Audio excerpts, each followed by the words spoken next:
La Academia de la Magistratura es el órgano oficial de capacitación del sistema judicial y fiscal peruano, reconocido constitucionalmente.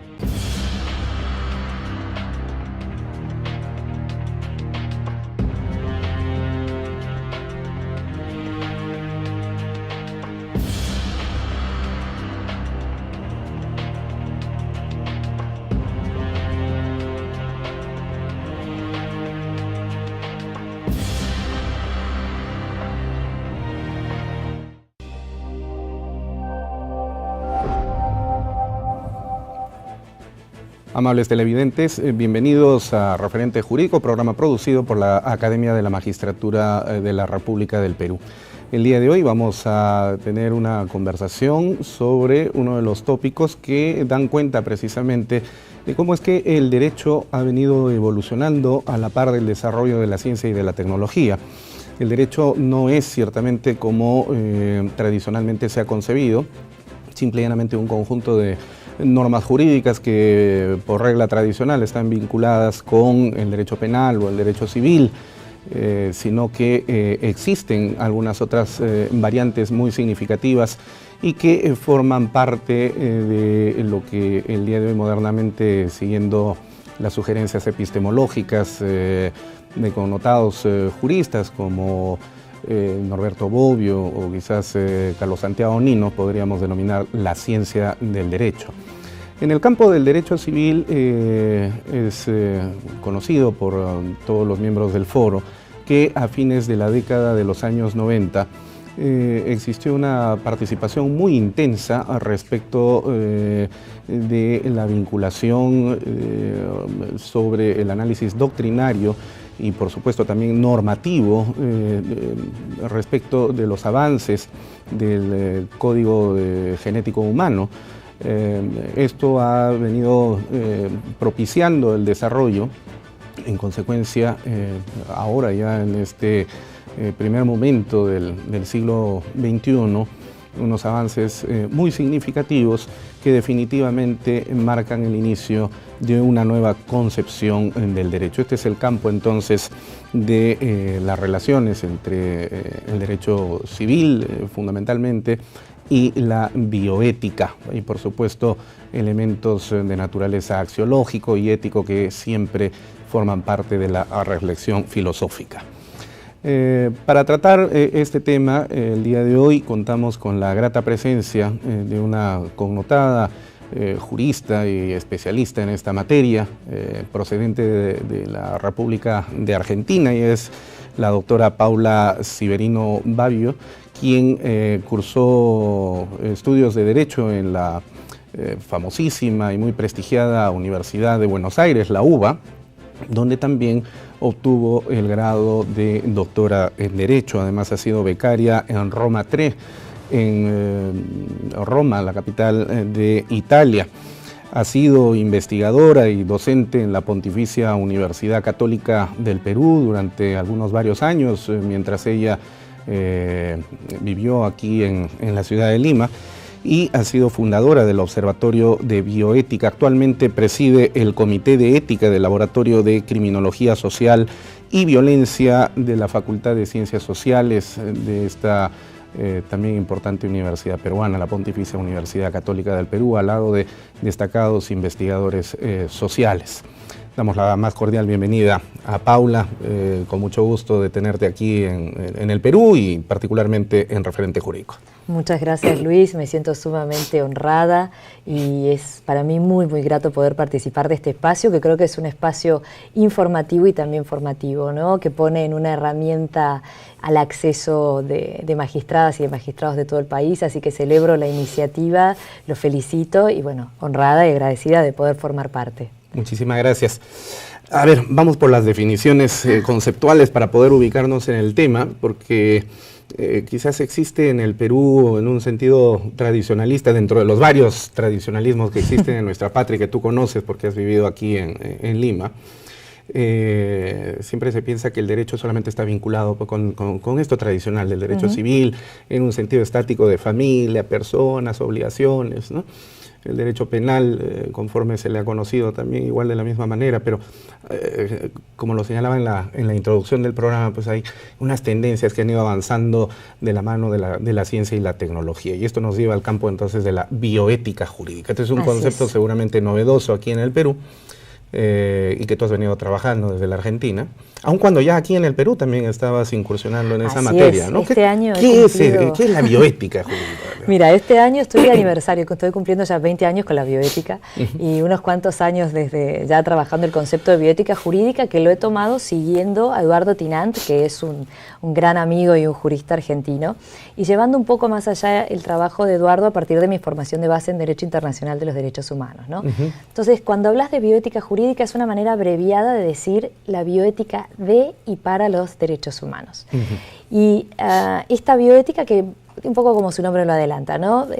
Tiene este elemento del bios, que va a tratar todo lo que tiene que ver con lo viviente, el mundo de lo viviente, y también todas las preguntas que atraviesan, qué es la vida y quién es el viviente y quiénes somos vivientes, y por otro lado el de la ética, ¿no es cierto? Es decir, cómo vamos a analizar todas estas preguntas que nos atraviesan desde las distintas dimensiones de lo viviente en ya un plano de análisis axiológico. Entonces, cómo va a entrar la ética y cuál va a ser la ética que nosotros vamos a tener en consideración.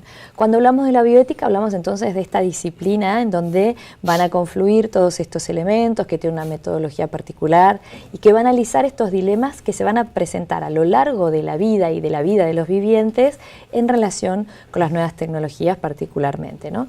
Dentro de este espacio es que se desarrolla el concepto de bioética jurídica, que me parece tremendamente importante recalcar que no está solamente asociado a lo médico, que es un poco, siempre hacemos este link rápido con la bioética como relacionada con problemas médicos.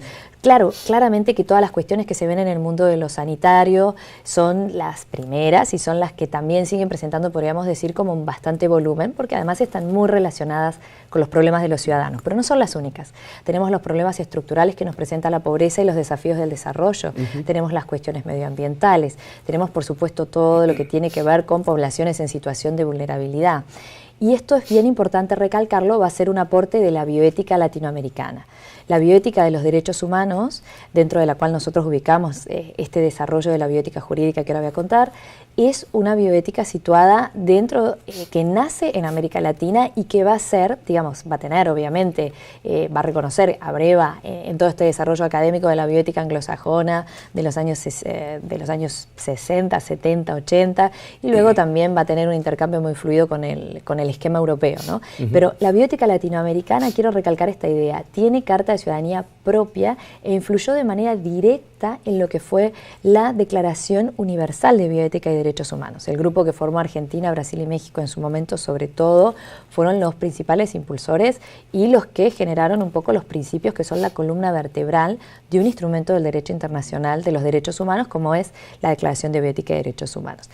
Dentro de esto, ¿para qué nos sirve a los operadores del derecho la bioética jurídica? Esa era una pregunta que quería formular, porque en función de la definición que nos dabas, da la impresión de que esta es una especie de tecnología filosófica que tiene un componente teórico y otro práctico, ¿no? Pero ¿cómo nos sirve en el campo de la actividad jurídica forense, es decir, el trabajo de los magistrados, de los abogados y de los propios investigadores como tú en este caso? Mira, te agradezco mucho la pregunta, porque justamente, precisamente, en lo que es fantástica la bioética jurídica es en que es una herramienta para la resolución de casos complejos. Es decir, si nos vamos, podríamos hablar largo y tendido de la bioética, y la bioética tiene un aspecto teórico que es específicamente abocado a quienes trabajan desde la filosofía, ¿no? Y hay otros campos, pero la bioética jurídica va a ser este espacio donde vamos a tener esta confluencia, donde hay un espacio donde vas a tener el derecho que se va a acercar como disciplina y que va a tener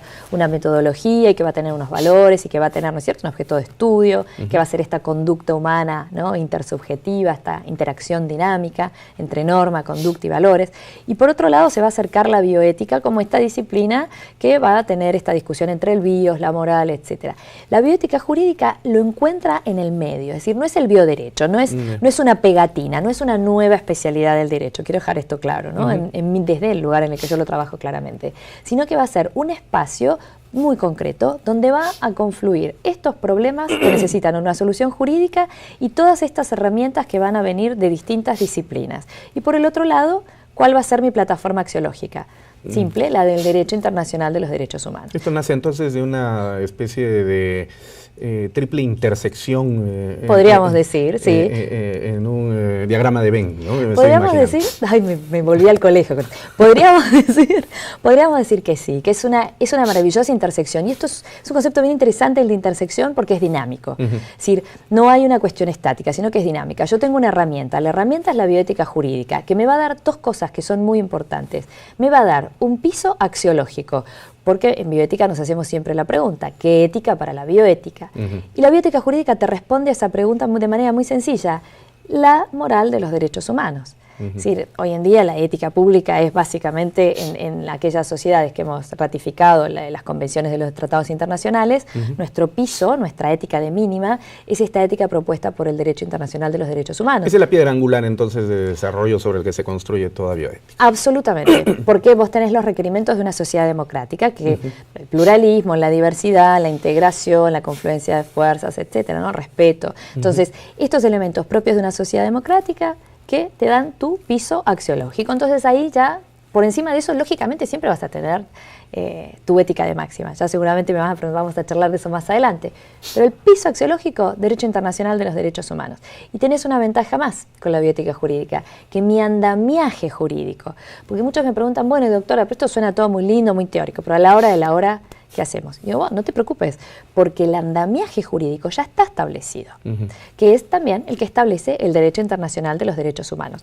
¿Y qué hago con la bioética jurídica? Me jalo estas dos herramientas de trabajo, le sumo una metodología interdisciplinaria, vos sabes bien, y te pasa seguramente también en el ejercicio cotidiano de la profesión, que ya no se puede ejercer la profesión si no es desde una mirada y con un trabajo interdisciplinario, ¿no? Sí. Entonces, te trae la metodología que es propia de la bioética y por ende de la bioética jurídica, de la interdisciplinariedad, y a la vez va a traer también algunas categorías que ha desarrollado específicamente la bioética para casos complejos.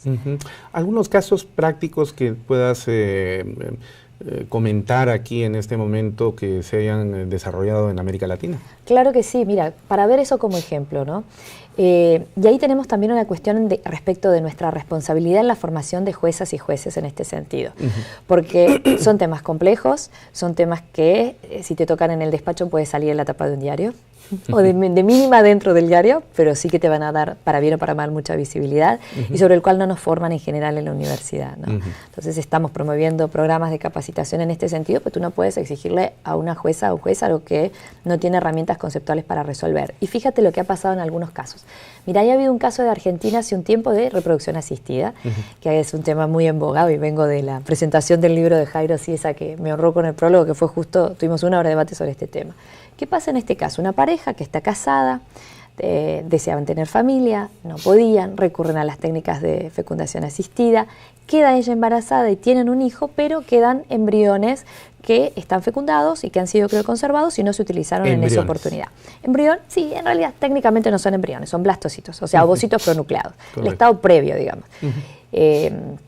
Embrión ya cuando esté implantado, antes se habla de blastocitos. Entonces, pero para que nos entendamos todos. Entonces, en este estado de ovocito pronucleado están congelados y la pareja termina separándose y empezando un proceso de divorcio. Entonces, cuando inician el proceso de divorcio, la señora reclama, va a la clínica y pide que le transfieran estos blastocitos, estos ovocitos fecundados, que se los implanten, que se los transfieran para buscar un nuevo embarazo, ya separada y en proceso de divorcio de su expareja.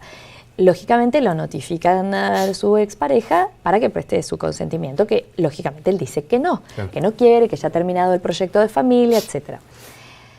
La cosa pide ella una medida cautelar, y pide la medida cautelar en su condición de madre de estos ovocitos prenucleados. Y las juezas le otorgan la medida cautelar y terminan aceptando que en contra de la voluntad de este señor se inseminan. Entonces, ¿te imaginas lo que ha sido ese caso de polémico y te imaginas la cantidad de categorías que hay en juego, ¿no? Claro. Entonces ahí lo que ha habido de parte de las juezas es, por un lado, digo, un gran desconocimiento de cómo funciona en realidad la biología. Y por otro lado tienes cuestiones de orden jurídico que son bien interesantes. Si tú das una medida cautelar, la das por la verisimilitud del derecho, pero los hechos tienen que estar medianamente, ¿no?, claramente establecidos.